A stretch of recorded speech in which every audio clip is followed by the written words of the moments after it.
Bom, iniciando a nossa gravação então, beleza? Então isso aqui representa um conjunto de linhas onde em cada uma delas a temperatura está fixada. Eu desejo saber como é que essa função, seja temperatura ou potencial, vai variar se eu caminhar ao longo dessa linha pontilhada, que vem do ponto P0 para o ponto P.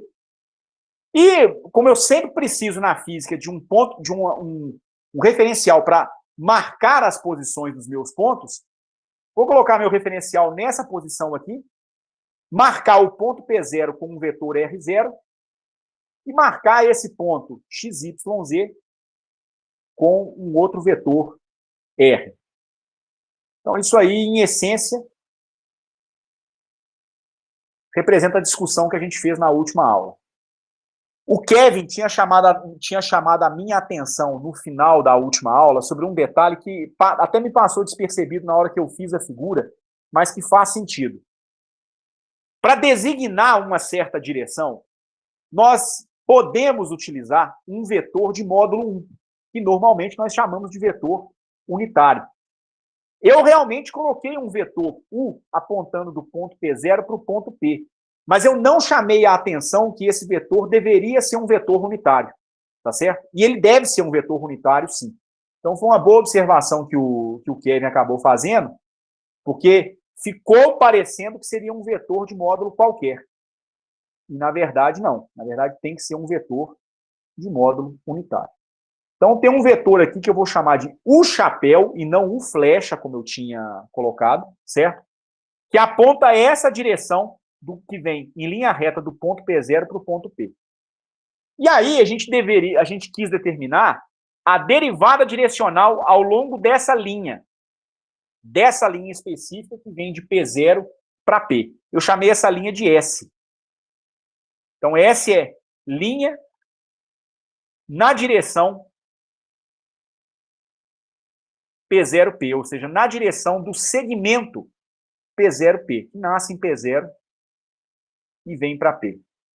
A derivada direcional, ela representa para mim a derivada dessa função ao longo dessa direção S. E aí nós mostramos no final da aula que isso aqui é dado por um produto escalar muito especial. Isso aqui é o produto escalar do gradiente da função com o vetor unitário que aponta ao longo dessa linha S, que é o U-chapéu.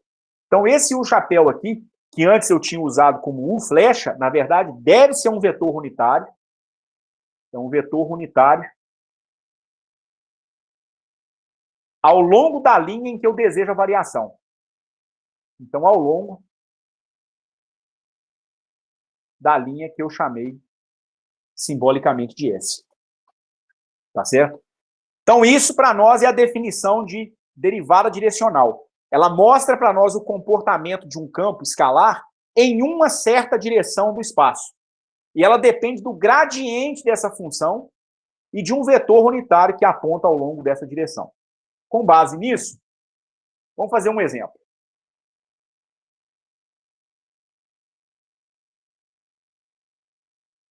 Vamos tomar o seguinte campo escalar. Vamos imaginar que você tem o seguinte campo escalar para o potencial elétrico.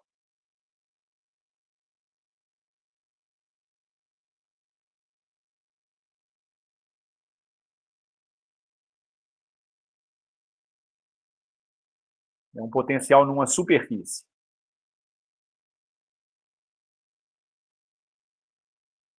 Você tem, aliás, não, até a superfície não é plana nesse caso, não, depende de 3 coordenadas. Então, o seu potencial em x, y e z, em pontos x, y, z no espaço, ele é dado por x ao quadrado vezes y mais x vezes z.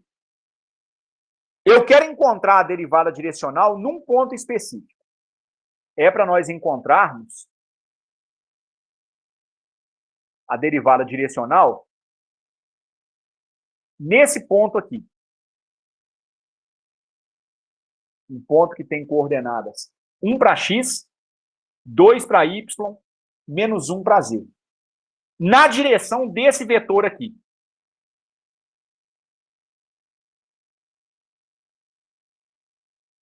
Eu tenho um vetor A com coordenadas 2i menos 2j mais k. Ok? Eu não tenho a menor ideia de como é que é o comportamento desse potencial. Eu teria que sair medindo, atribuindo valores para a posição, para daí calcular o potencial, daí ter uma ideia de como é que seriam as linhas do potencial. Mas dá para a gente, pelo menos, entender qual é a direção na qual a gente quer esse potencial. Então, eu teria que mapear esse vetor aqui. Então, eu vou fazer uma representação bem rapidinha desse nosso potencial, aliás, desse nosso vetor unitário. Ele é um vetor que tem coordenadas 2 para x, então, digamos que 2 para x esteja aqui, menos 2 para y. Então, aqui eu tenho o eixo y. Digamos que aqui eu tenho o valor menos 2 e 1 para a coordenada z. Então, aqui o que a gente deve fazer? A gente deve combinar o 2 na coordenada x com o menos 2 na coordenada y, e agora a gente sobe uma unidade aqui ao longo do eixo z. Então, isso aqui, para mim, vai representar uma unidade aqui no meu eixo z. Ora, o vetor com coordenadas 2 para x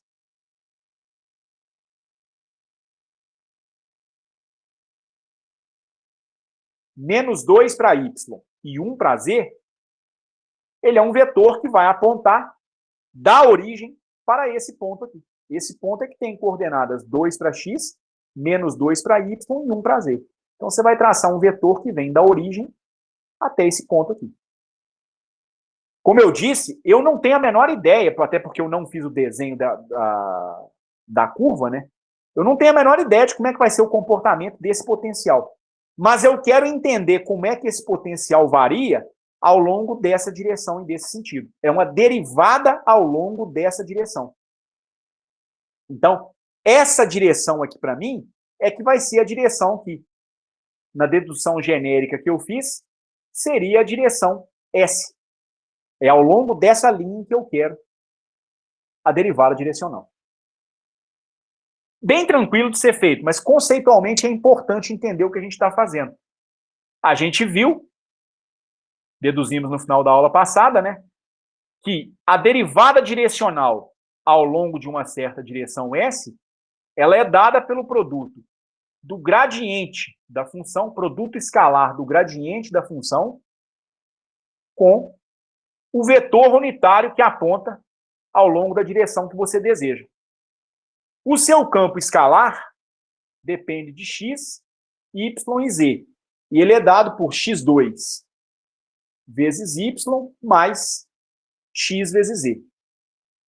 Nós vimos na aula passada que o gradiente de φ é a derivada de φ em relação a x, na direção y, mais a derivada de φ em relação a y na direção j, mais a derivada de φ em relação a z na direção k. Derivadas parciais bem tranquilas de serem resolvidas nesse problema. Derivada de φ em relação a x, você vai derivar a primeira parcela, 2x vezes y. Tem mais dependência em x? Tem na segunda parcela. Derivada de xz em relação a x, que vai dar z, porque o z é assumido como constante. Isso para a direção y. Derivada de φ em relação a y, dependência em y só tem aqui na primeira parcela. Vai dar x2 vezes j. Mais derivada de φ em relação a z dá simplesmente x. X na direção k. O seu gradiente, então, está obtido. Agora você tem que pegar o vetor unitário na direção em que você deseja a derivada direcional. Um vetor unitário, como é que é definido? É o próprio vetor dividido pelo seu módulo. Então, você vai pegar o vetor de coordenadas 2i menos 2j mais K e vai dividi-lo pelo módulo dele próprio, que vai dar 2 ao quadrado mais menos 2 ao quadrado mais 1 ao quadrado. Isso dá 4 com 4, 8, 8 mais 1, 9, raiz de 9, 3. 2 terços de I menos 2 terços de J mais 1 terço de K. Bem dizer, morreu Maria agora. A sua derivada direcional na direção S é, então, o produto escalar do gradiente de φ com o vetor unitário I, U. Você vai ter, então, 2x, y, mais E, na direção I, mais x2 na direção J, mais x na direção K, e esses caras fazem o produto escalar com 2 terços na direção I, menos 2 terços na direção J, mais 1 terço na direção K. Derivada direcional de φ naquela direção S vai nos dar o quê, então? 2 terços, que multiplica 2x vezes y mais E, menos 2 terços vezes x2, né? J escalar, J vai dar 1. Então, aqui a gente pode colocar menos x2, com o fator 2 terços colocado em evidência, mais K escalar K vai dar 1 também, x sobre 3. Vou colocar um 2 em evidência, e eu vou fazer o seguinte, vou colocar o 2 em evidência para todo mundo. Aqui vai ser igual a x dividido por 2. Por quê? 2 dividido por 2 dá 1, e o coeficiente que multiplicaria esse x aqui no produto escalar dá 1 terço, não 2 terços. Aí, para colocar o 2 em evidência, eu tive que fazer uma compensação do lado de cá. Essa é a expressão da derivada direcional. Em qualquer direção? Não. Apenas na direção desse vetor A que nós marcamos aqui na figura. Então, nós construímos um vetorzinho unitário ao longo dessa direção e desse sentido. Eu estou tentando esboçar aqui em amarelo. Esse aqui é meu vetor unitário U. Estou calculando a derivada direcional ao longo dessa direção. É assim que é o comportamento desse campo escalar ao longo dessa direção. Agora, a gente quer a derivada direcional em um ponto específico. É no ponto 1, 2 e menos 1. Então, primeiro eu encontrei uma derivada para qualquer ponto ao longo dessa direção. Encontrei aqui a minha expressão final. Agora eu vou para o ponto aonde eu desejo fazer a derivada direcional. Você não pode substituir o ponto antes. Porque se você substituir o ponto antes, o que você vai derivar? Vai resultar um monte de números aqui, e quando você calcular a derivada vai dar zero. Primeiro você obtém a expressão geral, aí, num segundo momento, né, você vai substituir o ponto que você deseja. Então, agora, vamos lá para o ponto que tem coordenadas 1,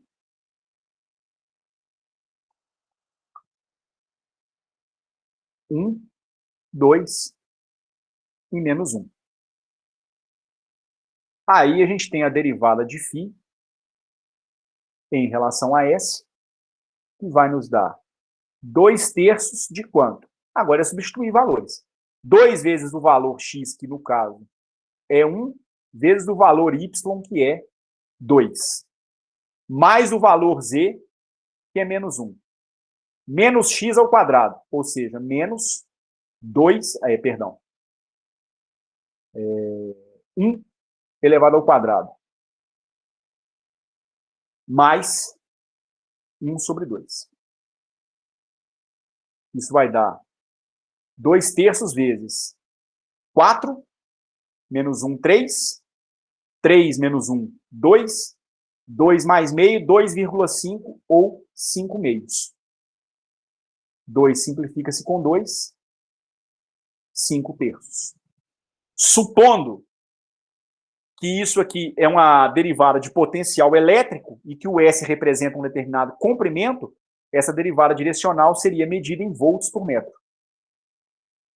Então, você teria 5 terços de volt por metro, tá certo? É como o potencial elétrico iria variar ao longo da direção especificada por aquele vetor. Tudo bem? Deu para acompanhar a solução do exemplo? Por mim, sim. Podemos seguir? Sim. Ora, mas talvez mais importante que a própria derivada direcional é algo do qual a derivada direcional depende. É o tal do gradiente. Vamos passar, então, para o significado geométrico e físico do gradiente de φ.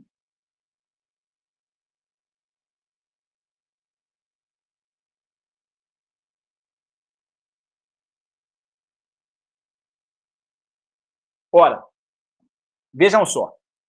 Nós sabemos, pela definição, que a derivada direcional numa certa direção S, ela é feita por meio do produto escalar do gradiente de φ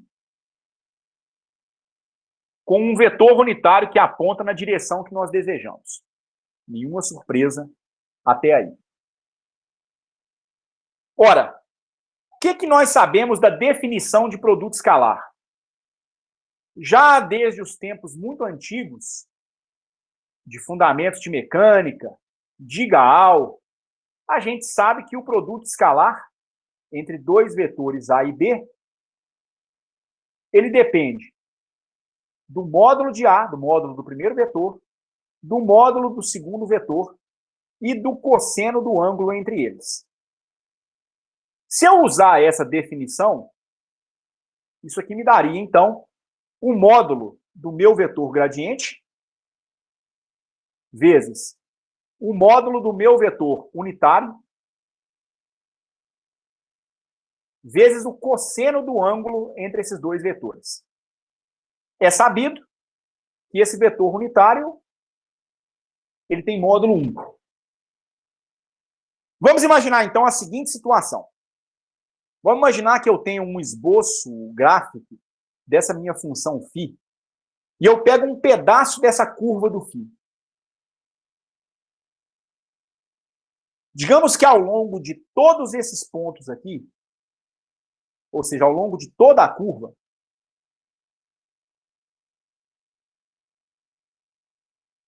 essa minha função φ, ela seja uma constante. Em outras palavras, se eu calculasse a derivada direcional ao longo dessa direção, quanto é que ela daria? Se a função for constante ao longo dessa curva, você tem que obter que a derivada direcional nessa curva é zero. Mas e o vetor aqui? Eu poderia pensar num vetor tangente à trajetória. Tá certo? Se eu pensar num vetor tangente à trajetória, calcular a derivada direcional ao longo desse vetor tangente me daria zero, porque a curva ela designa para mim um conjunto de pontos onde o φ é constante. Mas vamos imaginar que eu não quero andar exatamente ao longo dessa curva. Digamos que eu queira saltar daqui para cá. Então, aqui eu tenho o meu vetor unitário U. E digamos que nesse ponto aqui, por exemplo, o meu gradiente aponte para cá. Então, o gradiente é um vetor. Digamos que nesse ponto aqui ele aponta para cá. O θ está aqui. É o ângulo entre o vetor gradiente e o vetor que representa, né, a direção aonde eu quero obter a derivada direcional. Sabendo que o vetor unitário tem módulo 1, você percebe que a derivada de φ em relação a S, ela é igual ao gradiente de φ vezes o cosseno desse ângulo θ. Tá certo? Ora, o cosseno, ele é um número que oscila na faixa -1, menor que um certo valor x, sei lá, menor ou igual a 1. O fato é o seguinte: qual é o maior valor que o cosseno pode assumir? Obviamente, o maior valor que o cosseno assume é o valor 1. Isso é obtido se o θ for igual a 0.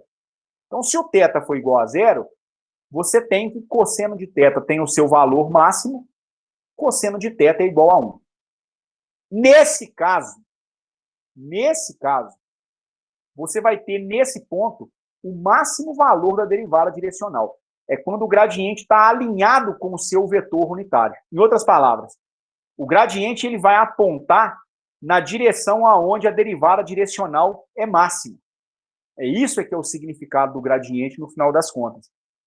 Quando você torna o ângulo entre o vetor unitário e o gradiente igual a 0, você está escolhendo uma direção aonde a derivada direcional tem o maior valor possível. Então, dφ ds é máxima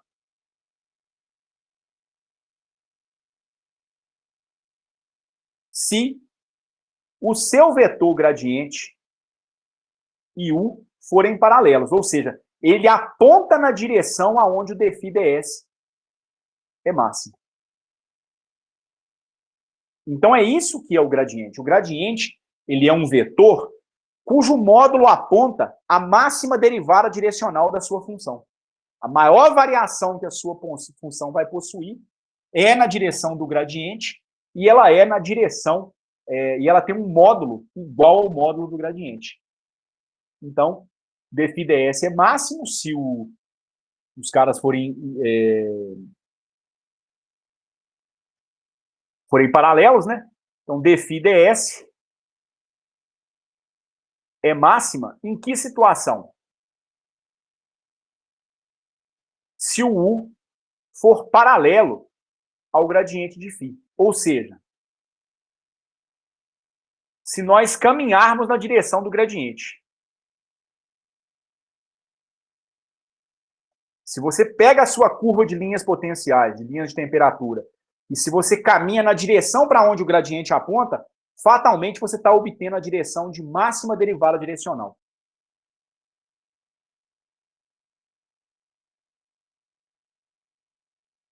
Certo? Então, a direção do gradiente, o sentido do gradiente, é o sentido de máxima variação da sua função. E o módulo do gradiente é o maior valor que a derivada direcional pode assumir. Tá certo? Esse que é o significado físico, geométrico, né, do gradiente. Aqui cabe um detalhe importante, que é o seguinte. Vamos imaginar que você tem aqui uma curva aonde o seu potencial é uma constante, novamente, ou a temperatura. Eu vou imaginar um vetor unitário, agora, tangente à curva. Então, digamos que nesse ponto, meu vetor unitário aponta para cá. Digamos que agora ele aponta para cá. Digamos que aqui ele aponta para cá. Então, ele é um vetor unitário direcional, mas é de uma direção tangente à curva.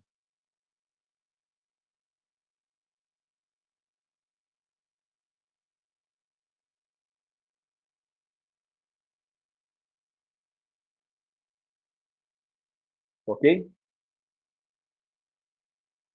Deixa eu perguntar uma coisa para vocês. Intuitivamente, dá para a gente perceber, até porque eu estou dizendo, né, que em todos esses pontos aqui o φ é constante. Se o φ for constante, então a derivada da função φ nessa direção S, ela tem que ser zero. Mas isso não é verdade em qualquer local. É apenas na direção da curva. onde o φ é constante.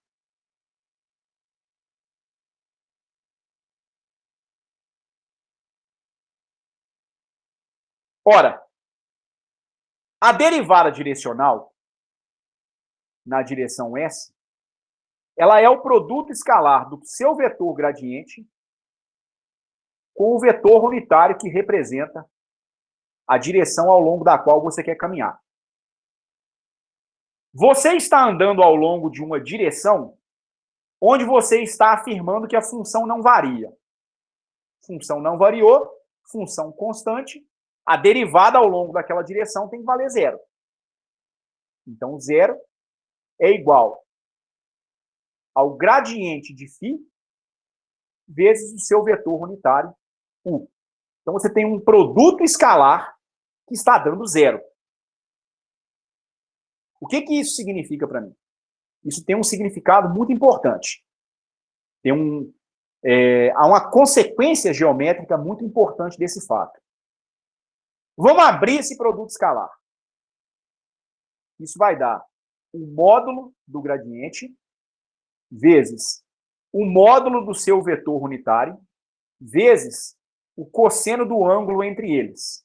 Vou chamar de alfa. Digamos que agora o alfa esteja aqui e você supõe que o seu gradiente aponte para cá. Então, nesse ponto ele aponta para cá. Digamos que nesse ponto ele aponta para cá. Aqui poderia ser beta, e assim por diante. O seu vetor unitário, ele tem módulo 1. Então, essa equação se resume a fazer o cálculo do gradiente de φ vezes o cosseno de alfa ser igual a zero.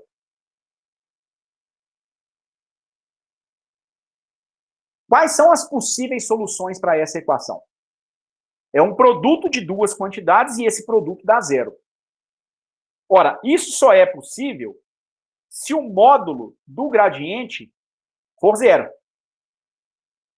Se o módulo do gradiente for zero, é porque a função ou não existe, ela é nula em todo o espaço, ou é porque ela não cresce, ela tem sempre o mesmo valor. Então, essa possibilidade, ela tem pouca relevância para a gente, porque ou é uma função constante, ou é uma função nula. Então, isso aqui tem pouca relevância prática, principalmente para nós físicos.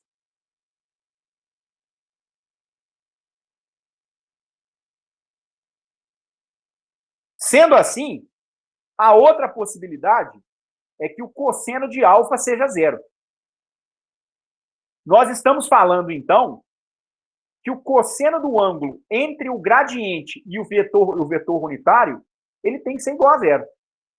Se o cosseno de alfa é zero, o que você pode deduzir sobre o alfa? Qual é o valor que o alfa tem que assumir? 90 graus. I sobre 2 ou 90 graus. Em outras palavras, assumindo que você tem um campo físico, aonde em uma certa curva ele é constante, se você pegar um vetor unitário tangente a essa curva, e se você pegar o gradiente dessa função,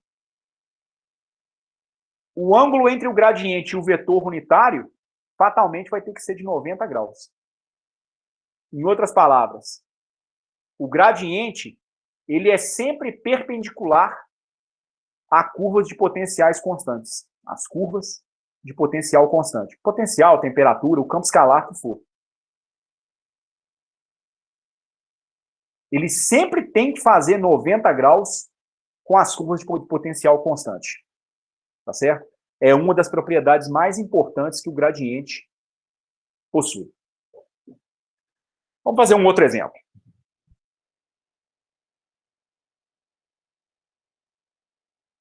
Nesse exemplo, nós temos um campo de temperatura. Então, eu tenho a temperatura como uma função de coordenadas de posição.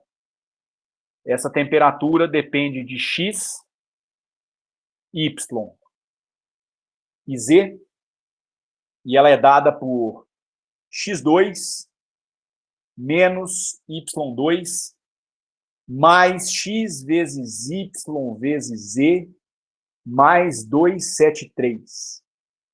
Então, provavelmente uma temperatura medida em kelvins, né? Porque você está somando aí esse fator 273. A gente pergunta em que direção, perdão, a temperatura cresce mais rapidamente.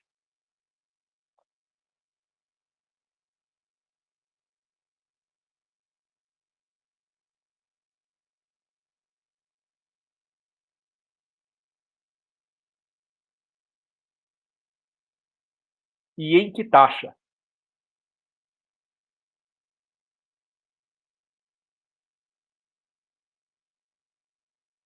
Ou seja, quantos Kelvin por metro a sua temperatura vai crescer em uma determinada direção, que é a direção onde nós estamos supondo que a temperatura vai crescer de forma mais rápida. Ora, nós temos de novo um problema de derivada direcional. Mas nesse caso em particular, nós temos uma derivada direcional específica, porque nós queremos que a temperatura cresça, mas mais rapidamente. E agora há pouco a gente viu que a direção de maior crescimento de um campo escalar é a direção do gradiente desse campo escalar. Então é isso que a gente tem que fazer.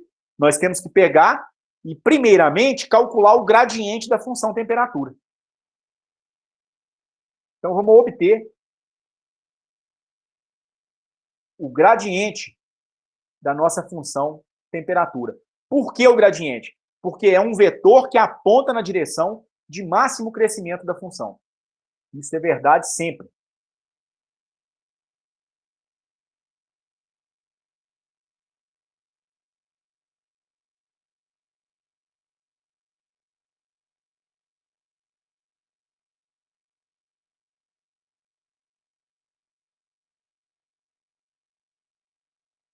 Então, primeiro a gente vai obter o gradiente da temperatura.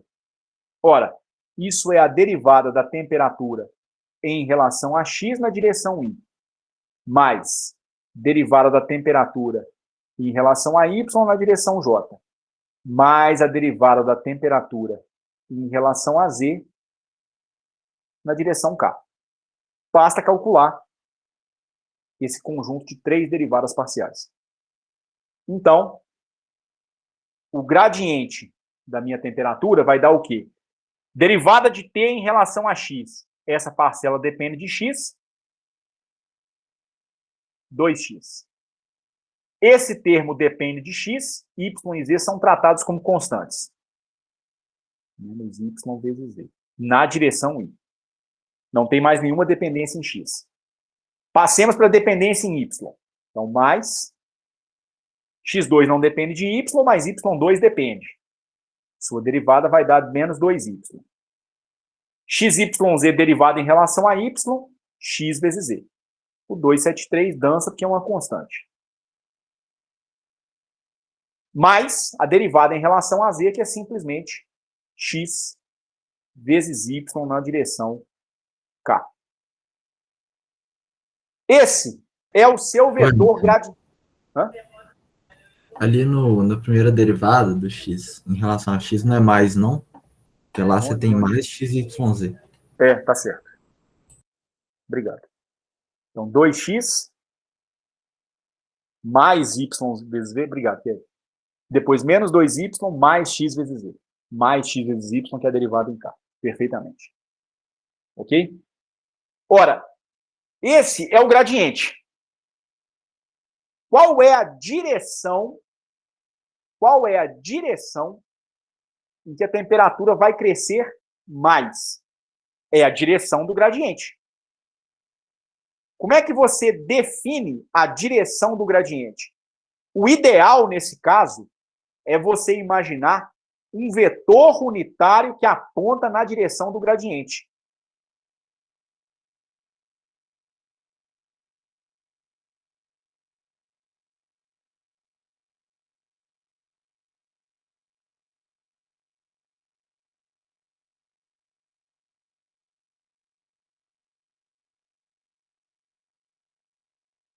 É isso que vai definir para a gente a direção de máximo crescimento da função. Esse seu vetor unitário é definido de que forma? Você vai pegar o vetor gradiente e vai dividir pelo módulo do vetor gradiente.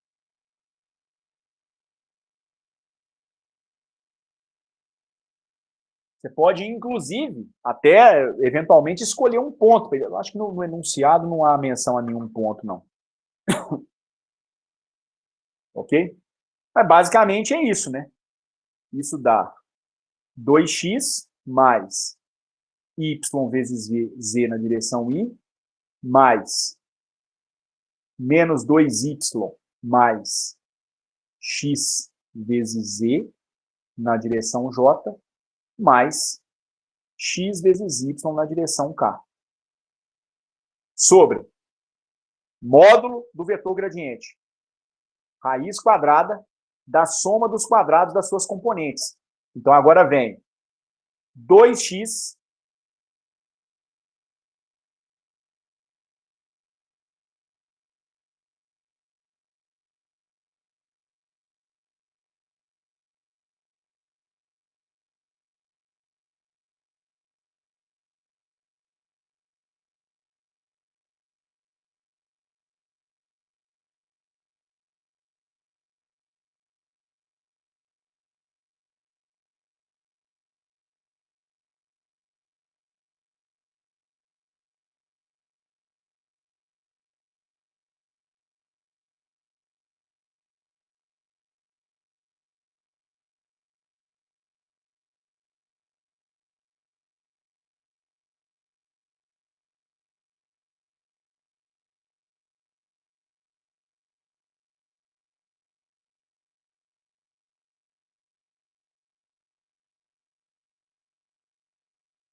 Pessoal, em que ponto específico eu parei e vocês perderam a conexão? Você estava calculando o módulo agora. Oi? Estava calculando o vetor unitário agora. Pois é. Essa, então, é a direção ao longo da qual o seu gradiente, a sua derivada direcional tem o maior crescimento, tá certo? Agora você pode supor qualquer ponto x, y, z, tá certo? Então vamos imaginar que eu pegue o ponto, sei lá, 1, 2, 3, ou menos 1, 2, 3.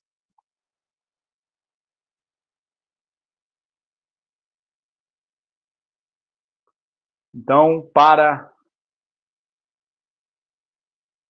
o ponto 1, 2, 3. Minha derivada direcional, aliás, meu vetor unitário U, ele tinha dado... só um instantinho, por favor. 2x mais yz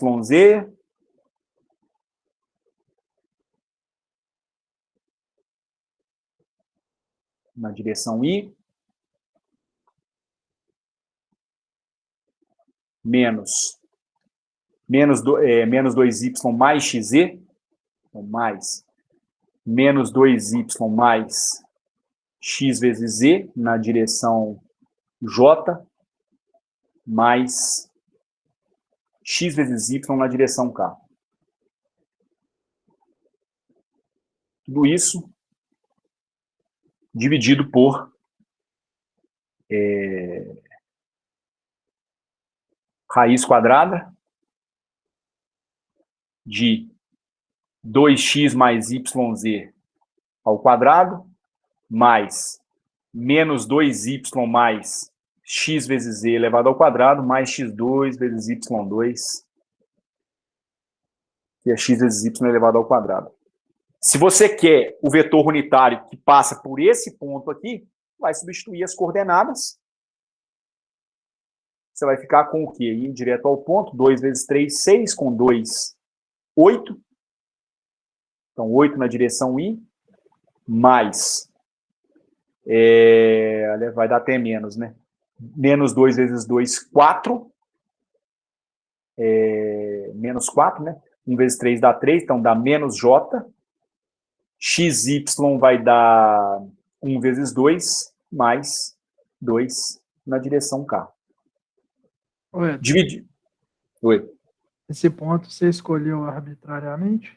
Para um ponto arbitrário. Beleza. Aqui realmente eu tirei da minha cabeça, não falava num ponto específico. Sobre o módulo desse vetor. Isso aqui vai dar o quê? O numerador é o gradiente calculado no ponto 1, 2, 3. Qual é o vetor unitário que é paralelo ao gradiente e passa pelo ponto 1, 2, 3? É o gradiente no ponto 1, 2, 3 sobre o módulo do gradiente no ponto 1, 2, 3. E vai dar 8 ao quadrado mais menos 1 ao quadrado, que é a componente y, mais 2 ao quadrado, tá certo? Isso aqui vai dar 4 com 1, 5 com 64, dá 69. Então, isso aqui dá 8i menos j mais 2k sobre raiz de 69. É o vetor unitário que aponta naquela direção, passando por aquele ponto. Qual será? Acho que pergunta qual é o valor, né, a taxa de maior crescimento, a taxa de maior crescimento da temperatura.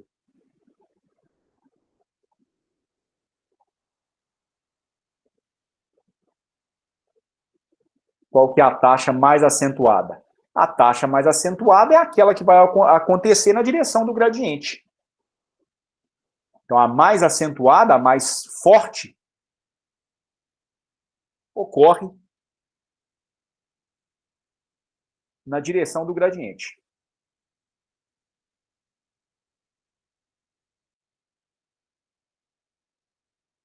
Ora, o que é a tal da taxa, gente? É a derivada direcional.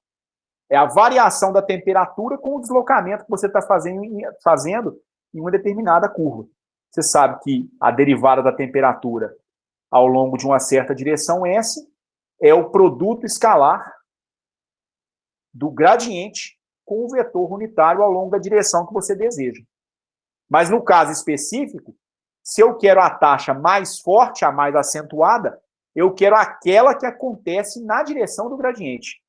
Então, ΔΦ escalar U vai ser produto escalar de ΔΦ escalar com o vetor unitário U, que é gradiente de φ dividido pelo módulo do gradiente de φ. Mas o produto escalar de um vetor com ele próprio nada mais é do que o seu módulo elevado ao quadrado. Então, isso aqui dá o quê? Dá o módulo de ΔΦ elevado ao quadrado. Dá o módulo de φ, do gradiente de φ ao quadrado. Sobre o módulo do gradiente de φ. Esse cara pode ser simplificado com esse. Então, a derivada da temperatura em relação a S dá o módulo do gradiente de φ. No ponto 1, 2, 3, quanto dá o módulo do gradiente de φ? O módulo do gradiente de φ já foi até calculado aqui em cima, né? É a raiz quadrada de 69.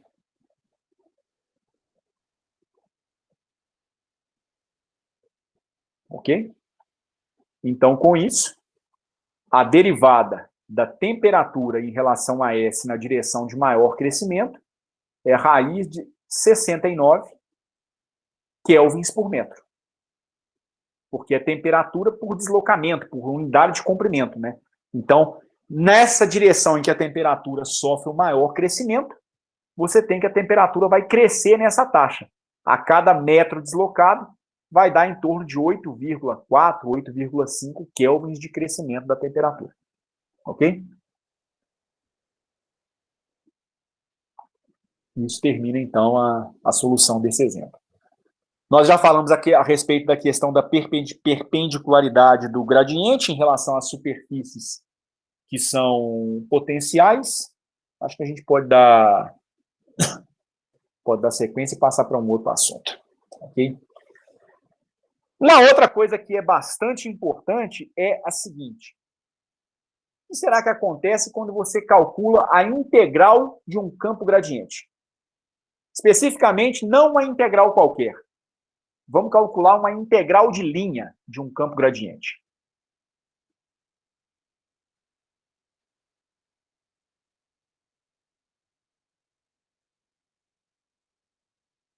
Que é uma coisa extremamente importante para a gente, em especial na mecânica, nos problemas envolvendo gravitação e no eletromagnetismo.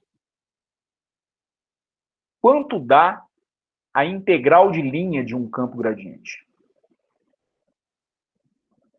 Eu vou, então, imaginar o seguinte. Eu vou imaginar o vetor que representa o gradiente de uma certa função escalar. Eu vou imaginar que U representa o gradiente de uma função φ.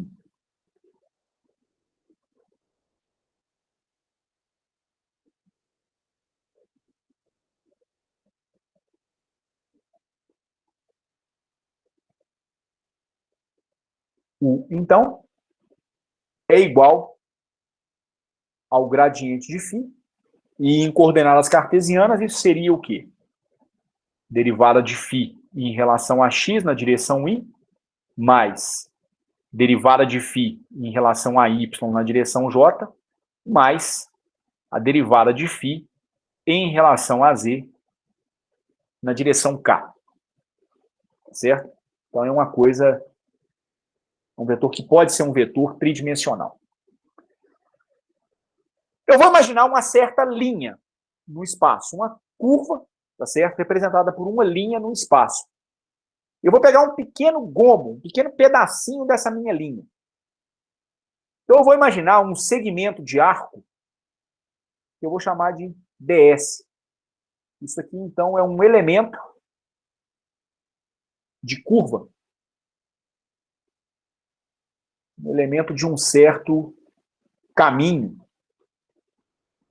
de uma certa linha, ao longo de uma curva qualquer.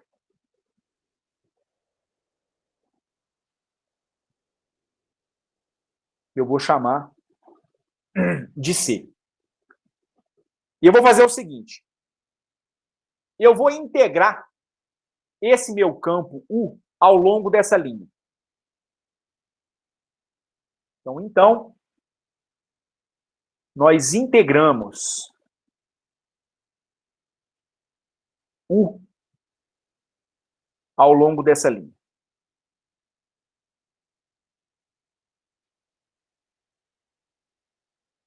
Algo como isso aqui. Digamos que a minha linha seja representada por essa curva verdinha que eu coloquei aqui. Ela começa nesse ponto aqui, que eu vou chamar de N, num ponto inicial x0, y0, z0. Então, é uma curva também num espaço tridimensional. E ela termina nesse outro ponto aqui, que tem coordenadas x, y e z. Então, você vai andar ao longo dessa curva aqui. Cada vez que você se desloca ligeiramente ao longo dessa curva, você anda numa direção tangencial.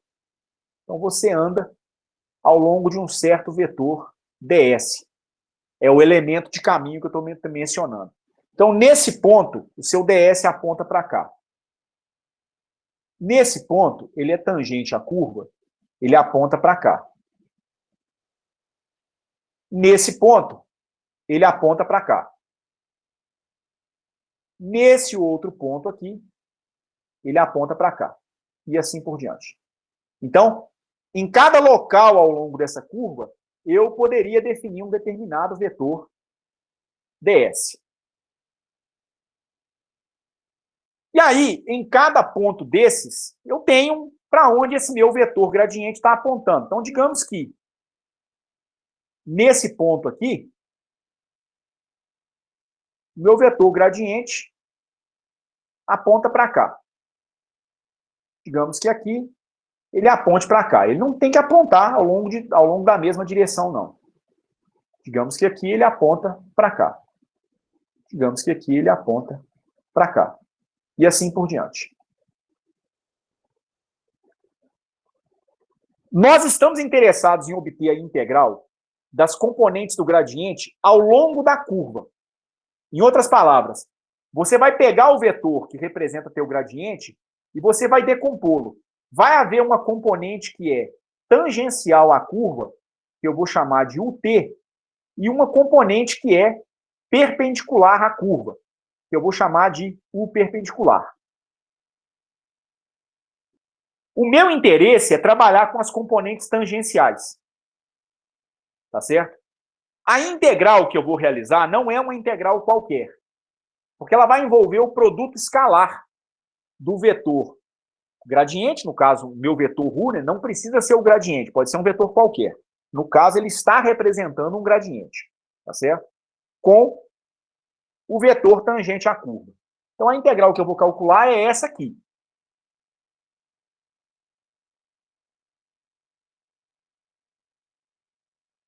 Então, eu vou calcular essa integral de linha.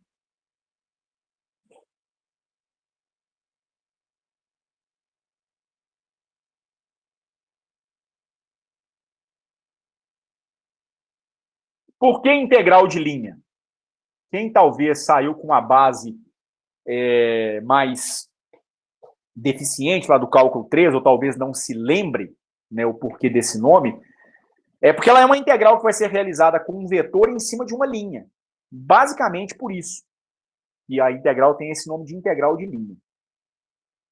Essa integral, ela vai ser realizada do ponto inicial M ao ponto final M do produto escalar entre o vetor U e o seu vetor ds. Ora, esse seu vetor U, ele tem duas componentes, como a figura anterior mostrou. Eu posso imaginá-lo tendo uma componente tangencial à curva e tendo uma componente perpendicular à curva. Se eu, então, escrever esse meu vetor como sendo uma componente perpendicular somada vetorialmente com uma componente, aliás, somada, né?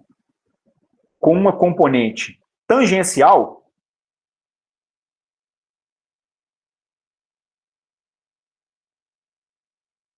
dessas duas parcelas, qual que vai sobrar para a gente? Somente a que envolve o produto escalar da componente tangencial com o elemento de deslocamento, porque o deslocamento também foi definido como um vetor tangente à curva. E o perpendicular? O perpendicular faz 90 graus com o elemento ds. Num produto escalar, se dois vetores fazem 90 graus, o resultado do produto escalar dá zero.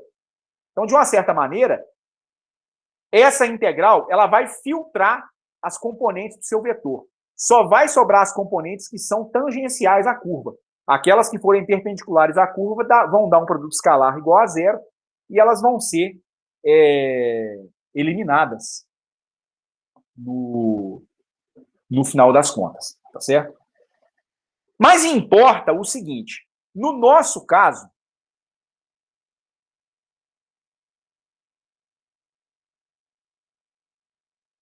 nós dissemos que esse vetor U ele não é um vetor qualquer. De alguma maneira, ele representa o gradiente de uma função. Ele é entendido como gradiente de uma função. Para esse caso. Para um caso mais geral, não tem que ser. Se fosse, por exemplo, um campo magnético, um campo elétrico, eu teria que pegar o campo magnético e decompô-lo numa componente perpendicular, numa componente tangencial, tá certo? Às vezes tem só um, às vezes tem só a tangencial, às vezes tem só a normal. Aí vai depender do problema físico. Mas digamos que eu possa ter a garantia de que o U é o gradiente de uma certa função escalar. Então, nesse caso, a minha integral seria a integral do produto escalar do gradiente de φ com esse vetor deslocamento na curva ds. Vai surgir um resultado extremamente legal a partir daqui, que é o seguinte.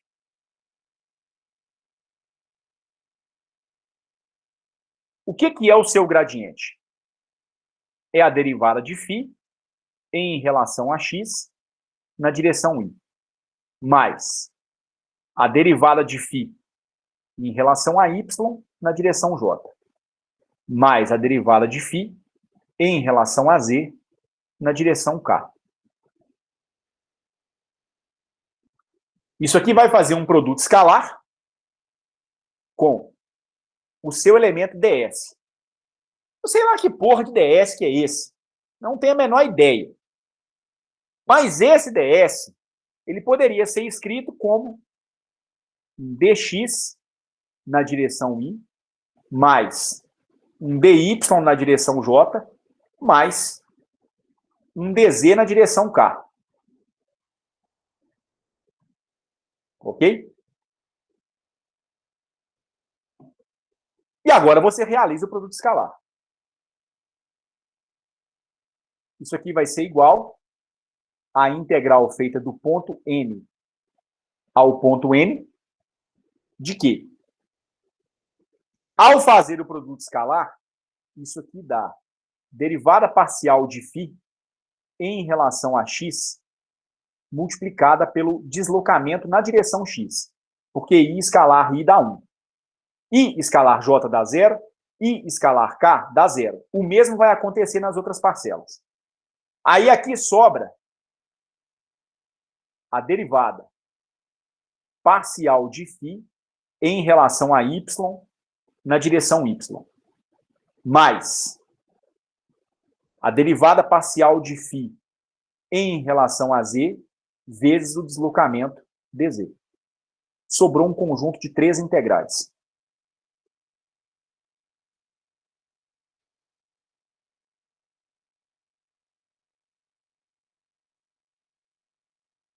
Mas o que representa para mim essa quantidade que eu estou marcando com chaves aqui?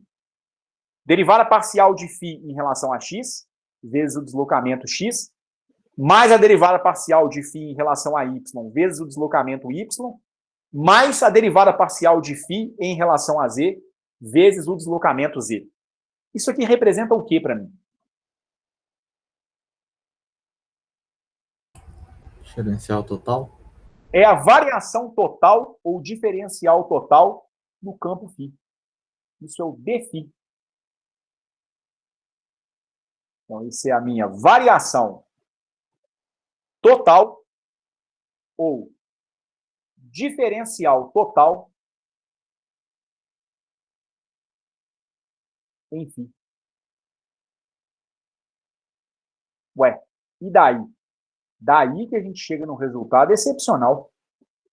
Porque a integral em dφ é simplesmente φ, avaliada entre o ponto N e o ponto M. Em outras palavras, isso aqui dá o φ no ponto x, y, z, menos o ponto φ, a função φ, no ponto de coordenadas x0, y0 e z0.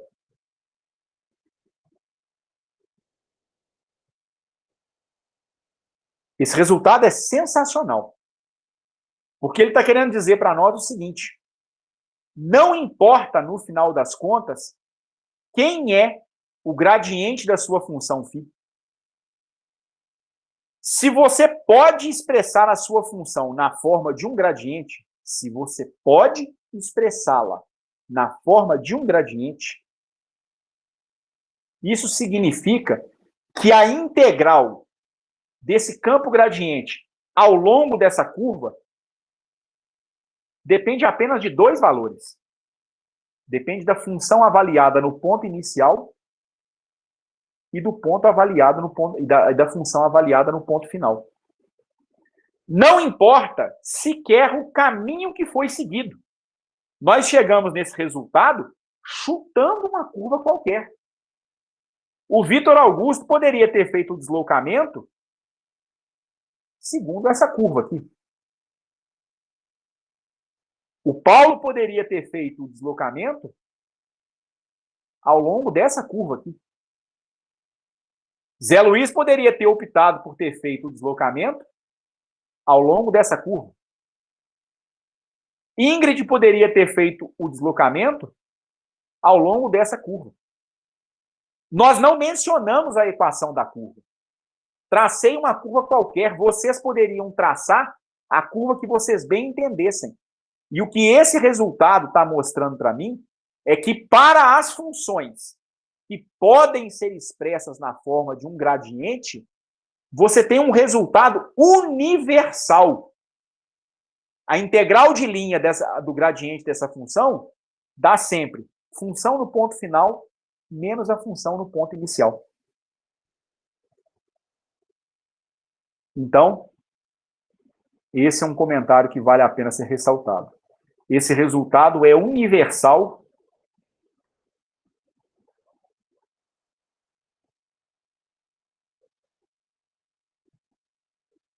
desde que a função a ser integrada seja um gradiente.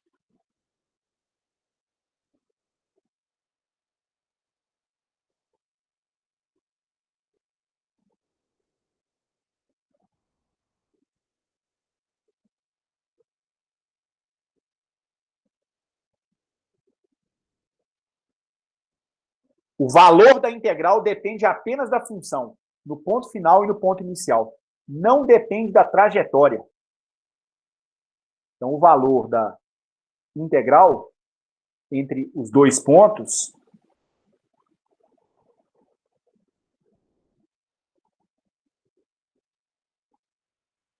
ele não depende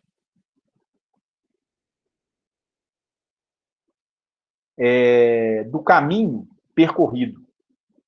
Ou, em outras palavras, não vai depender da linha, não vai depender do caminho, não depende da curva que você seguiu para chegar do primeiro no segundo ponto.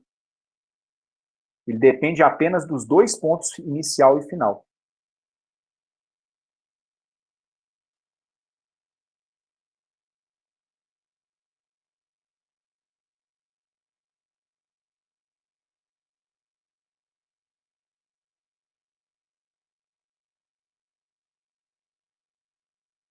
Quando isso acontece, nesse caso a gente diz que o φ é um campo conservativo.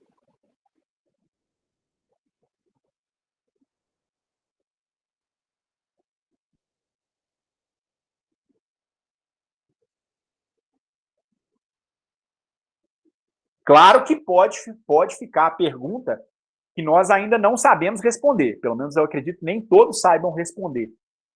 Quando será que eu posso expressar um campo na forma de um gradiente? Será que é toda função escalar que possui um gradiente? Não. Não é toda função escalar que possui um gradiente, não. Mas isso tem a ver com um problema que a gente vai discutir em breve, que é o rotacional da função. Que é um outro operador diferencial envolvendo esse conjunto de derivadas parciais. O campo, para ser conservativo, ele vai ter que ter um rotacional igual a zero. Todo campo com rotacional nulo, ele possui um campo gradiente. Só os campos de rotacional nulo podem ser escritos na forma do gradiente de uma função escalar. Como a gente mencionou essa questão da integral de linha, automaticamente a gente deve estender esse resultado para definir uma quantidade que é muito importante e que a grande maioria de vocês já teve algum contato com ela, provavelmente lá em Física 3, em Fundamentos de Eletricidade e Magnetismo. É o conceito de circulação de um campo. Um campo vetorial.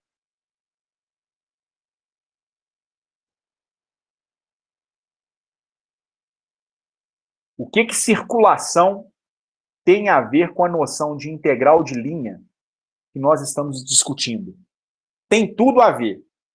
Só que no caso da circulação, há uma particularidade a respeito do tipo de trajetória.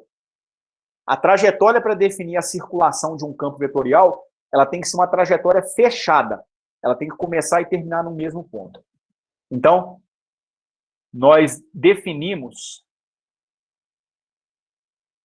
a circulação de um campo vetorial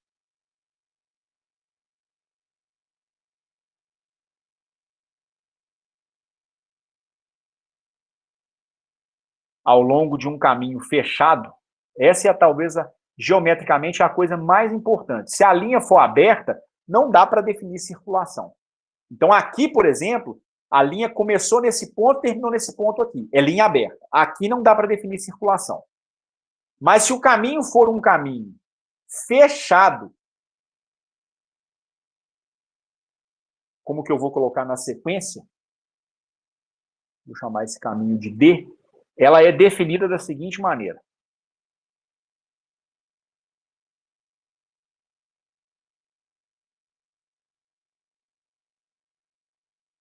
Então, digamos que eu tenho uma linha como essa aqui.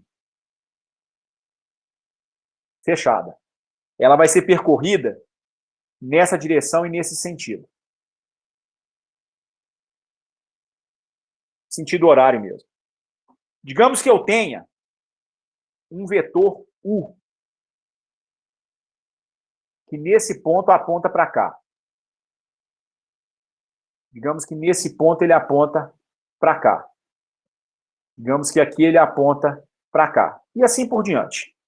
Em cada ponto eu precisaria ter um segmento de curva que eu vou chamar de DS. Então aqui eu também vou ter um DS.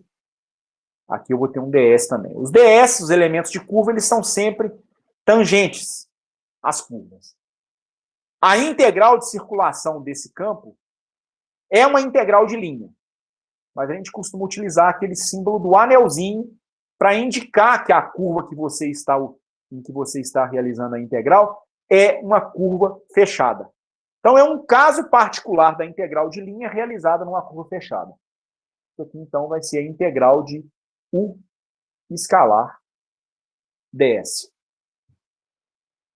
E daqui resulta uma propriedade bastante importante, que é a seguinte. Vamos imaginar que esse nosso U agora descreve um campo gradiente. Digamos que o U pode representar o gradiente de uma função escalar. O que a gente vai ter? A minha integral de circulação vai ser igual à integral ao longo dessa curva que eu chamei de D, do gradiente da minha função φ escalar ds. A minha integral de circulação vai ser a integral nessa curva D da mesma papagaiada que eu tinha colocado antes. Derivada de φ em relação a x, dx. Mais derivada de φ em relação a y, dy. Aqui eu já fiz o produto escalar, viu, gente? Mais a derivada de φ em relação a z, dz. Já usei, então, a definição de gradiente, já escrevi o elemento de deslocamento como um dxi mais dyj mais um dzk. Ora, isso aqui é igual a dφ.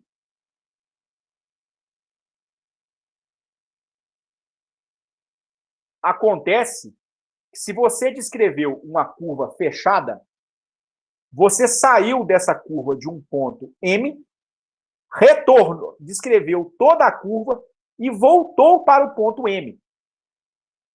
Então, ao dar uma volta completa, isso aqui daria a função no ponto M menos a função no ponto M outra vez. Então, a integral de circulação de um campo vetorial, ela dá zero se o campo é um campo gradiente. Todo campo gradiente tem, portanto, uma circulação igual a zero.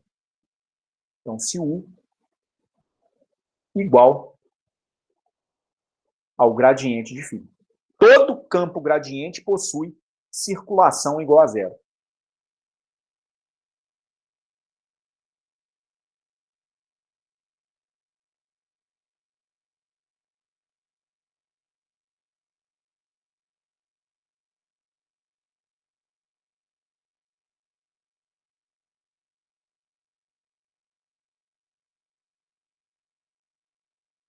Exemplos?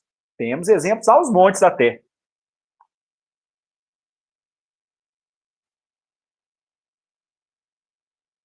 Lá nas equações de Maxwell do eletromagnetismo, a gente tem pelo menos 2 exemplos dentro dessas situações. Das equações de Maxwell do eletromagnetismo, para quem já fez eletro 1, vai se lembrar desses resultados aqui. Para quem não, talvez tenha visto alguma coisa lá em Física 3.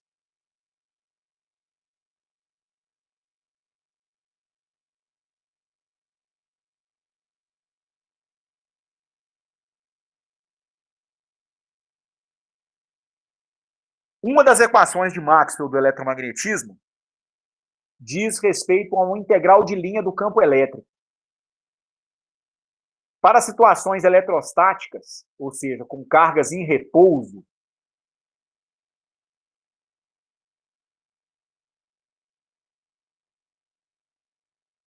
então, para cargas que estão paradas dentro de uma superfície, dentro de um volume, você sabe que o campo elétrico ele pode ser expresso como menos o gradiente da função potencial elétrico. É sempre que isso é verdade? Não. Apenas nas situações eletrostáticas de cargas em repouso. Então, se eu tenho uma curva fechada ao longo da qual eu vou calcular a integral de circulação do campo elétrico, a integral de circulação do campo elétrico, ela vai dar zero. Por quê? Porque a integral de circulação do campo elétrico seria a integral de menos o gradiente da função potencial eletrostático. Isso aqui seria igual, né, se a curva for fechada, a um potencial num ponto A, por exemplo, menos potencial no ponto A. Isso aqui é igual a zero. Em outras palavras, nas situações eletrostáticas, em que as cargas estão em repouso, se sai de um ponto, volta para esse ponto, você não experimenta diferença de potencial. É isso que esse resultado quer dizer para a gente. Agora, tem situações em que o campo elétrico não pode ser definido dessa forma.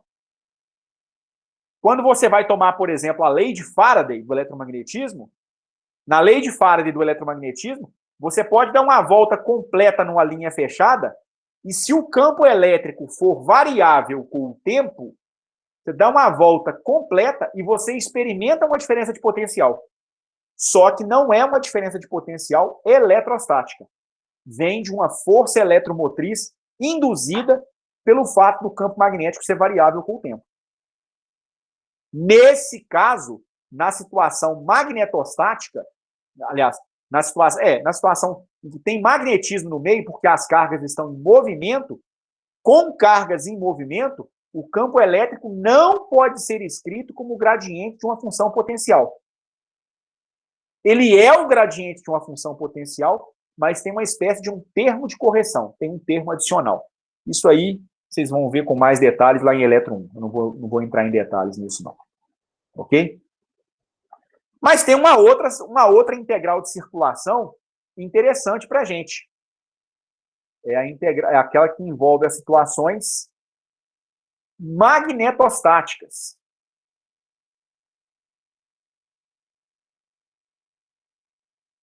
Lei de Ampère.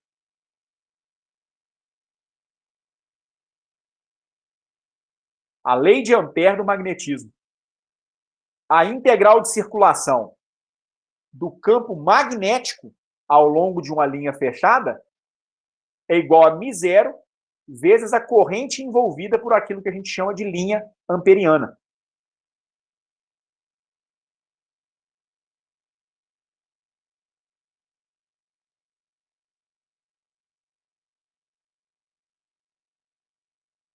Quem foi meu aluno em Física 3 deve se lembrar um pouquinho disso, porque a gente viu um bocado de lei de Ampère lá atrás. Mas o que é mais importante é o seguinte, o que eu estou querendo dizer com isso aqui? Digamos que você tem um fio transportando corrente nessa direção e nesse sentido. Você sabe que você tem um campo magnético produzido por essa corrente ao redor desse fio. Você traça uma linha fechada e a integral do campo magnético ao longo dessa linha fechada, ela não dá zero, como é no caso do campo elétrico. Ela dá um resultado que é proporcional à corrente dentro da linha amperiana. Então, aqui eu vou ter o B apontando para cá, o DS apontando para cá, teria que fazer o produto escalar de B com DS. Em geral, eles são paralelos, em geral é muito fácil resolver problemas de cálculo de campo magnético através da lei de Ampère. Mas o que é interessante perceber é essa diferença. Quando a integral de circulação não dá zero, o campo, no caso aqui o campo magnético, não tem um gradiente associado. Então, não dá para se falar em definir o campo magnético em termos de um gradiente de uma função escalar. Porque a circulação dele não dá zero. Tá certo? Só é possível definir gradiente para um campo em termos de um gradiente quando a circulação desse campo dá zero. Aí você tem condição. Então, o campo eletrostático tem circulação zero.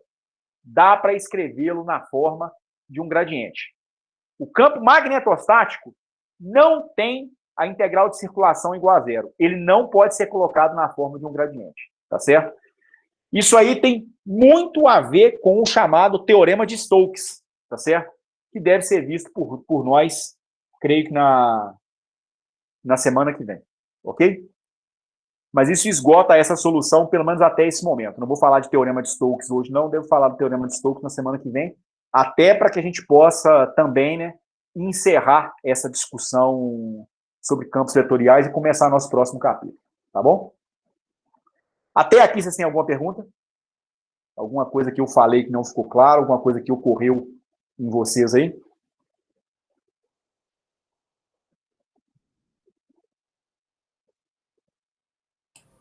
Por mim, tem não. Ok? Os demais, tudo bem? Tudo bem. Então, dando sequência.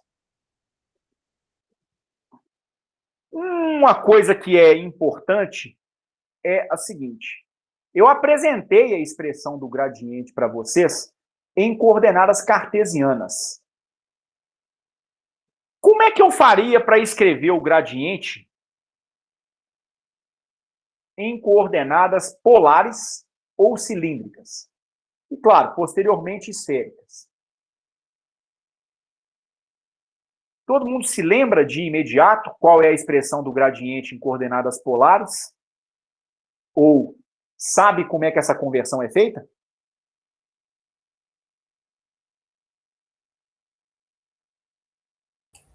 Bom, eu nunca vi, não, pelo que eu me lembro.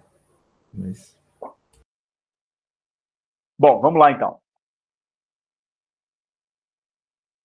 Eu vou desenhar aqui então um sistema cartesiano, ortogonal. Ok? Aqui está meu eixo X, meu eixo Y, meu eixo Z. Eu vou colocar um ponto nesse meu sistema cartesiano. Vou rebater esse ponto aqui no plano XY, marcar a coordenada X desse ponto. Se eu rebatê-lo aqui no eixo Z, eu posso marcar a sua coordenada Z.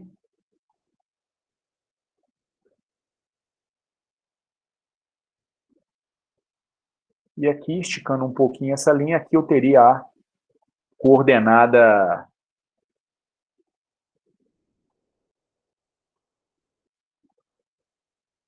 Y do meu ponto, tá certo? Ora, digamos que eu tenha uma função escalar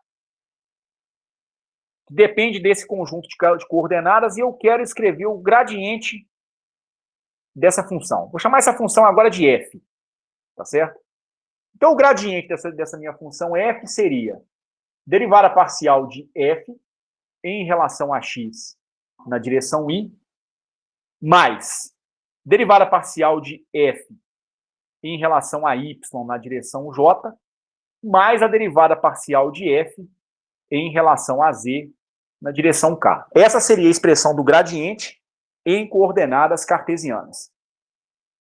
Então, aqui, só para fins de precisão mesmo, né? Eu tenho um vetor unitário i, que aponta para cá, um vetor unitário j, que aponta para cá, e meu vetor unitário k, que aponta para cá. Mas eu quero trabalhar em coordenadas cartesianas, aliás, cilíndricas. Polares, no final das contas, vai ser um caso particular das minhas coordenadas cilíndricas. Em coordenadas cilíndricas, você não localiza o ponto por meio de x, y e z. Na verdade, até o z você ainda aproveita, a coordenada z ela é essencialmente a mesma, mas você trabalha muito com a ideia da distância da projeção da posição da partícula até a origem. Então, eu teria uma linha na radial que vem da origem até o ponto em que a partícula se encontra. É uma linha de tamanho ρ, linha ao longo da direção radial. O z, como eu disse, ele é aproveitado, e você marca a posição da partícula com um ângulo. Então, aqui eu vou ter, medido do eixo x positivo para a linha radial, eu vou ter um certo ângulo φ. Como essas linhas aqui são ortogonais, né, essa linha e essa linha pontilhada, você vê que você forma um triângulo retângulo. E aí, a gente até já viu isso lá nas nossas primeiras aulas, você sabe que o x é igual a ρ vezes o cosseno de φ, o y é igual a ρ vezes o seno de φ, é a hipotenusa do triângulo retângulo vezes o cosseno, ou o seno, né? E o z é o próprio z. Você mede o z da mesma forma nos dois sistemas de coordenadas. Só que se você vai trabalhar em coordenadas cilíndricas, além da conversão das coordenadas, você precisa também converter os próprios vetores unitários. Então, a gente tem o seguinte. A coordenada z, ela é preservada. Então, você tem um vetor unitário k que aponta para a minha vertical, assim como em coordenada cartesiana.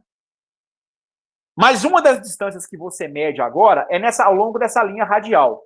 Então, você vai abandonar o x e o y e você vai introduzir um vetor unitário radial, que aponta ao longo das direções radiais. Eu vou chamar esse meu vetor aqui de ρ chapéu. Mas como o sistema é tridimensional, é uma base tridimensional, você precisa de um terceiro vetor unitário. Esse terceiro vetor unitário está associado com o deslocamento angular. Então, você pode marcar a projeção do ponto aqui embaixo, imaginar um segmento de curva aqui embaixo que faz o seu ângulo φ aumentar, e aí você define um vetor unitário tangente a esse segmento de curva. Esse aqui vai ser seu vetor unitário φ chapéu. Ele pode ser transportado cá para cima.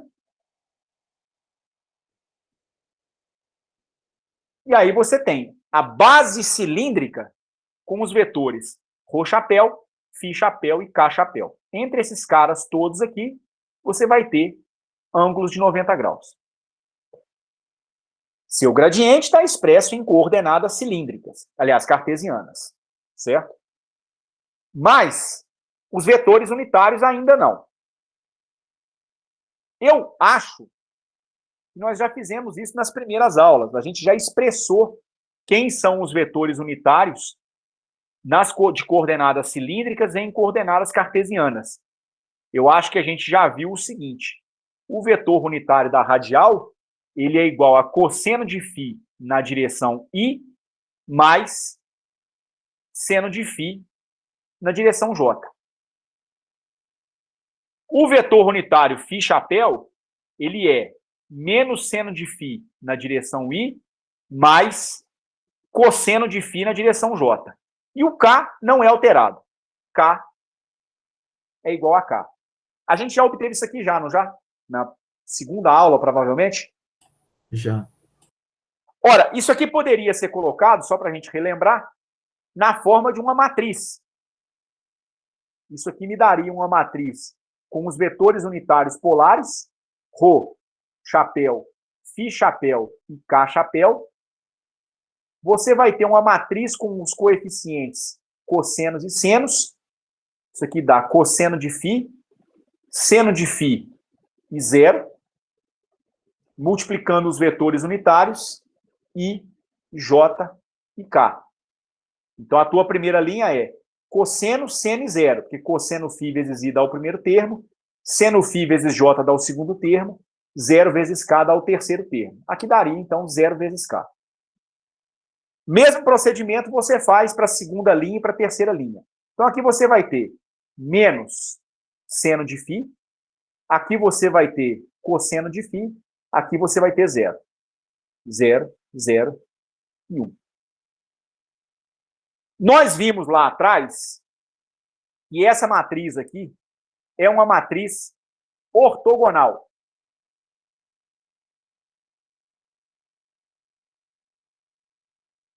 Em outras palavras, ela é uma matriz cujo determinante é igual a 1.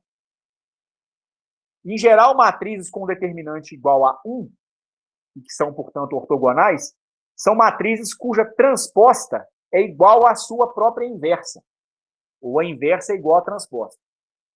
Por que eu estou falando disso? É porque uma vez que eu quero sair de coordenada cartesiana para ir para a coordenada cilíndrica, eu deveria me perguntar como é que eu converto os vetores unitários I, J e K para a base cilíndrica. Então, eu até já fiz o exercício de escrever os unitários cilíndricos em coordenadas cartesianas. Mas, na verdade, o que eu quero é o contrário. Eu quero pegar os cartesianos e ir para a coordenada cilíndrica. Mas isso é muito tranquilo de ser feito se a matriz que faz a conexão entre a base nova e a base antiga é uma base ortogonal. Basta você inverter essa matriz, e essa inversa é muito simples de ser obtida, porque se a matriz é ortogonal, você simplesmente tem que tomar a transposta da matriz. Então, essa matriz aqui que eu vou chamar de A, ela tem a seguinte propriedade. A matriz inversa, que é a que eu preciso para poder realizar essa operação, ela é igual à nossa matriz transposta. Eu vou, então, isolar o I, J e K. É como se eu colocasse a inversa do lado esquerdo desse meu vetor, a inversa multiplicada por esse camarada aqui vai dar a matriz de identidade, sobra só o IJK do lado de cá. Então, invertendo essa relação, eu chegaria no seguinte. Os meus vetores I, J e K da base cartesiana, eles são iguais a cosseno φ menos seno φ e zero, seno de φ, cosseno de φ e zero outra vez, e 0, 0 e 1. E aí do lado de cá eu vou ter ρ chapéu, φ chapéu e K chapéu. Daqui vão sair, então, as equações para I, J e K. Eu tenho, então, uma parte do meu problema resolvida.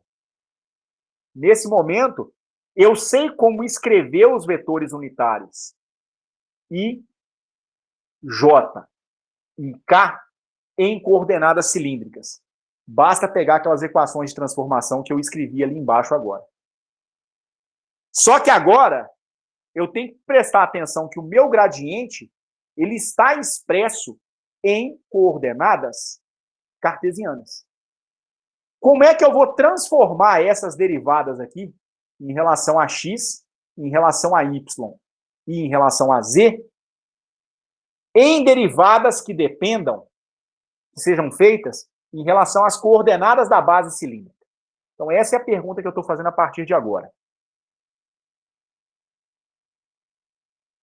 Como é que nós vamos converter a derivada parcial em relação a x a derivada parcial em relação a y e a derivada parcial em relação a z para a base cilíndrica.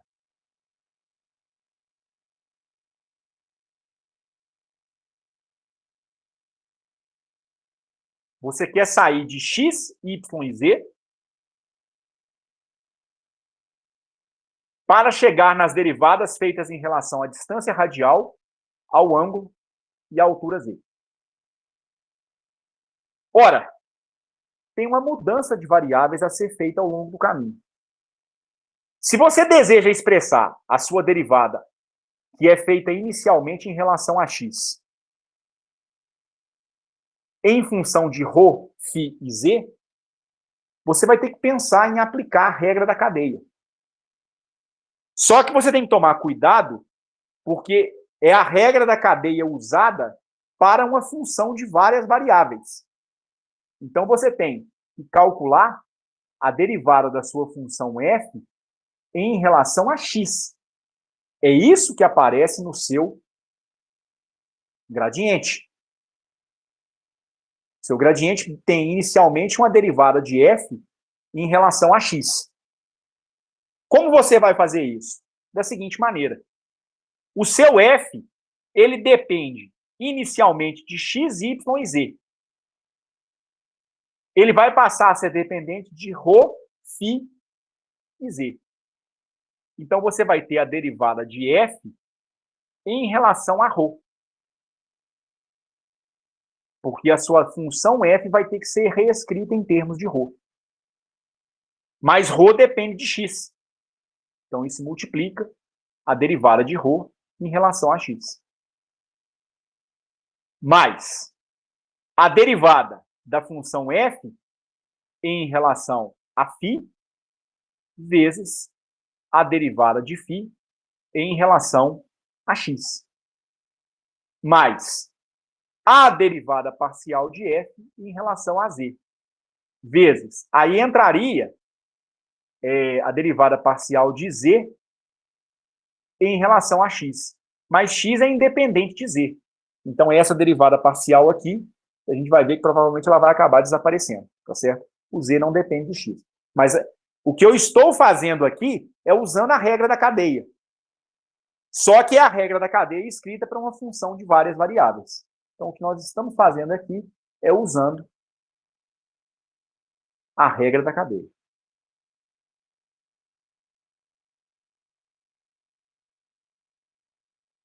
Ok? Raciocínio semelhante, eu vou fazer para a derivada parcial do f em relação a y. Del f, del y, o y vai ser dependente de ρ, φ e z. Então, você vai ter derivada parcial de f em relação a ρ, vezes a derivada de ρ em relação a y. Mais a derivada parcial do f em relação a φ, vezes dφ dy. Mais derivada parcial do φ em relação a z, vezes dz dy. É provável que essa última derivada parcial rache fora também. É provável que ela também desapareça. Agora você vai trabalhar com a derivada parcial do f em relação a z. É a última parcela do seu gradiente em coordenadas cartesianas. Isso vai ser escrito como derivada parcial do f como uma função de ρ. Mas ρ pode depender da variável z. Del ρ, del z. Mais derivada parcial do f em relação a φ, vezes a dependência de φ em relação a z. Del φ, del z. Mais derivada parcial do f em relação a z, vezes a derivada parcial de z em relação a z. Seguramente, essa derivada já pode ser eliminada porque ela vai dar 1. Tem um pequeno detalhe, tem uma coisinha na linha de cima que está errada, né? Eu estou derivando a função f. Então, a primeira derivada aqui sempre é a derivada de f em relação à nova coordenada. Aqui eu coloquei φ. Não é φ, não, tá certo? É f mesmo. Na empolgação. Derivada de f em relação a z, dz dy. É assim que esse negócio vai ter que ser feito. Então, eu tenho um conjunto de 9 derivadas parciais para serem calculadas. A gente vai ver o seguinte. Eu tenho que calcular essa derivada aqui, essa, essa, essa, essa, essa, essa, e essa aqui eu já sei que vai dar igual a 1. Por que não del f, del ρ? Porra, eu não sei nem quem é a função f ainda. Eu sei que ela vai ser escrita em função de ρ. Mas o que acontece é que no gradiente vai haver um coeficiente. Esse coeficiente é o del ρ, del x para essa parcela, é o del φ, del x para essa, é o del z, del x para essa. O mesmo nas outras equações. Ok? Eu devo, então, me perguntar, como é que eu vou calcular essa derivada? Basta você prestar atenção na geometria do problema. Eu não quero dizer que as derivadas vão ser todas fáceis de serem calculadas, não, viu? Mas boa parte delas vai ser tranquila de ser calculada. Olha só. Tomando aquela primeira figura que eu tinha construído, eu tinha isso aqui. Eu tinha uma linha radial de tamanho ρ, que faz um certo ângulo φ com o meu eixo x positivo. Essa linha é a hipotenusa de um triângulo retângulo, em que um cateto é a posição x do ponto, o outro cateto é a posição y. Você quer calcular a derivada de ρ em relação a x. Você tem que saber como é que é a função que relaciona ρ com x. Já que isso aqui é uma hipotenusa, ρ ao quadrado é igual a x ao quadrado mais y ao quadrado. Está escrita aqui a função, então. Ρ, então, é a raiz quadrada de x2 mais y2. É uma função de duas variáveis. Calcular, então, del ρ, del x, é tomar a derivada parcial em relação a x da raiz quadrada de x2 mais y2. Ora, isso aqui dá o quê? Derivada em relação a x de raiz de x2 mais y2, se você aplicar a regra da cadeia, você vai ver que isso aqui vai dar 1 sobre 2 vezes a raiz de x2 mais y2, mas aí eu tenho que derivar o argumento da raiz em relação a x, dá 2x. 2, racha fora com 2. Se você olhar de novo para a geometria do seu problema, você vai ver que x é um cateto adjacente ao ângulo φ. E raiz de x2 mais y2 é a hipotenusa. Isso aqui, então, dá x sobre ρ. Então, a derivada de ρ em relação a x, em coordenadas cilíndricas, ela dá cosseno de φ. É o cosseno desse ângulo φ.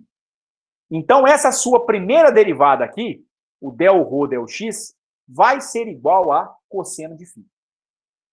Ok?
Em que ponto parou, gente? Você tinha acabado de obter a derivada de ρ em relação a x. Tá. Que deu cosseno de φ. A próxima derivada que eu tenho que calcular é a derivada do φ em relação a x. Você olha para a sua figura, você vê que o φ é um ângulo. Se você tomar a tangente de φ, isso é o cateto adjacente ao seu ângulo φ. Aliás, a tangente vai ser o cateto oposto, que é o y, dividido pela hipotenusa, que é o x. Pelo cateto adjacente, que é o x. Φ, então, é um arco tangente. Então, você tem que derivar, em relação a x, o arco cuja tangente é y dividido por x. É isso que é a expressão do seu ângulo φ em coordenada cartesiana. Porque são 10 para 11, eu vou parar, tá certo? Eu vou deixar que a partir desse ponto aqui, vocês prossigam com o cálculo dessas derivadas. Vocês vão mostrar para mim, então, o seguinte. Tentem dar sequência no cálculo dessa derivada. Vocês vão mostrar que isso aqui tem que ser igual a menos o seno de φ dividido por ρ. Tem que pegar a derivada do arco tangente, tá certo? Derivada do arco tangente.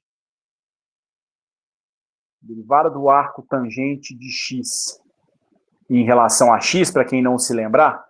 Aliás, arco tangente de y sobre x. Né? Essa derivada ela é igual a 1 sobre 1 mais o quadrado desse argumento aqui. Olhem isso numa tabela de integrais ou busquem isso lá nos livros de cálculo outra vez. Só que você ainda tem que aplicar a regra da cadeia, né? Porque y sobre x é dependente de x. Aí, derivando o y sobre x, dá menos y sobre x ao quadrado. Manipulando essa expressão aqui, dizendo que o y é igual a ρ seno de φ, que o x é ρ cosseno de φ, você vai mostrar que isso aqui vai dar menos o seno de φ dividido por ρ. Tá certo? Tentem mostrar isso para a próxima aula, por favor, mas não só isso, tentem obter as demais derivadas.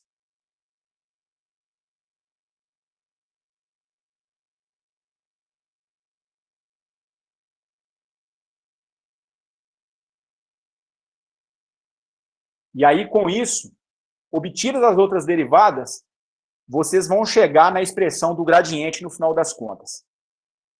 O gradiente de f, após a obtenção de todas as derivadas, vai ser isso aqui. Vai ser o vetor unitário ρ, vezes a derivada de f na coordenada radial, mais 1 sobre ρ, del f, del φ na direção φ chapéu, mais derivada de f em relação a z na direção k chapéu. Então, tem bastante continha para fazer. Tem que calcular essa derivada direitinho, não fiz direito, eu só esbocei o que vai dar. Tem que calcular a derivada de z em relação a x, de ρ em relação a y, de φ em relação a y, de z em relação a y, essa.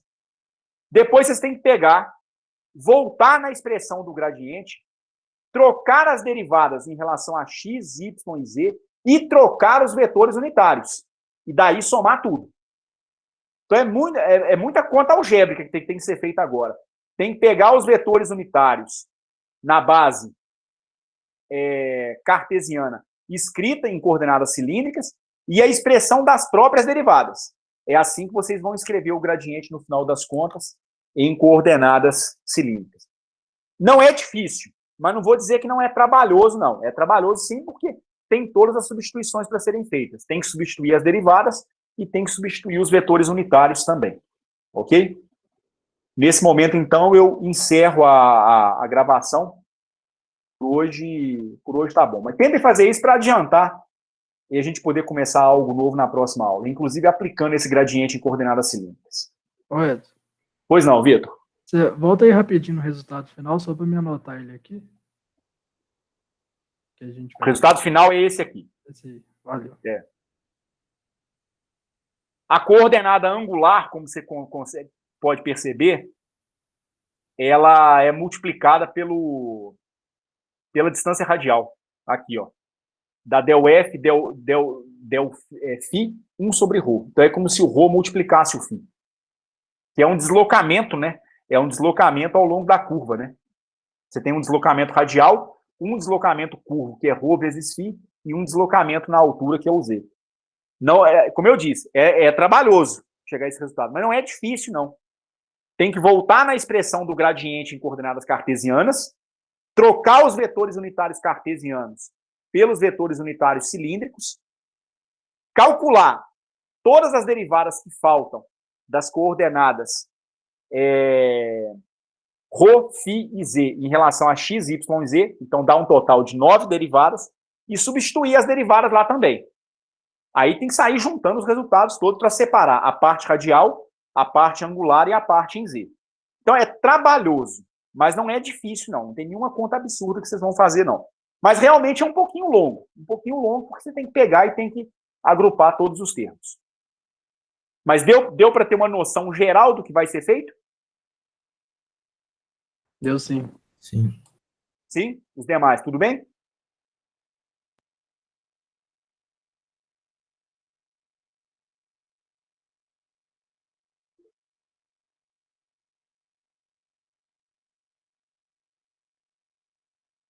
Edson, Oi. alguém perguntou aqui no comentário, Daniel, se você tem previsão de quando você vai postar os vídeos no YouTube. Daniel, provavelmente na sexta-feira, pelo menos o da aula de hoje, tá certo? Se o que eu tenho com esse negócio dos cortes que acontecem por conta dessas interrupções na gravação, eu tenho que acabar fazendo alguma edição, entendeu?